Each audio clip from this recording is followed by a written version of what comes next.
Bali, yung nabili namin unit is Gabriel ang pangalan niya. So sa Along Cavite nga siya.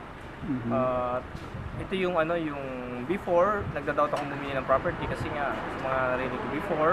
But nung ma-advise ako ng misis ko, kasi sa kumpare namin na kapitbahay din namin na may maganda na siyang offer na development, mga housing property. So, advice yung misis ko na tingnan. Huwag lang siya, tripping.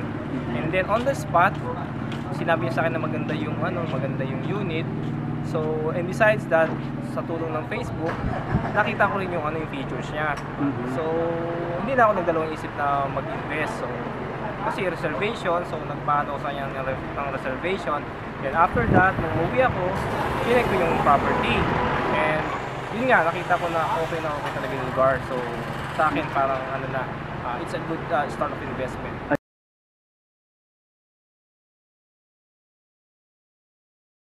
Yung agent naman, very accommodating sila eh. So, sa lahat ng kung may kulang ka, sila na yung nagpa-facilitate. At hindi ka naman nila pababayaan, i-explain nila sa iyo lahat ng ng mga features ng bahay, kung ano yung proper payment, ano yung mga documents. So, hindi ka maliligaw. So, parang at least ka talaga na in good hands ka kung tawagin.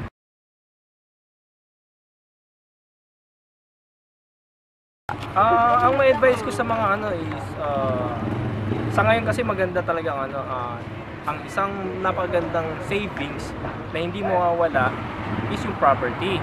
Kasi on the spot, once na binili mo yan, per day nag-i-increase agad ang value niyan unlike sa mga gadgets, mga appliances.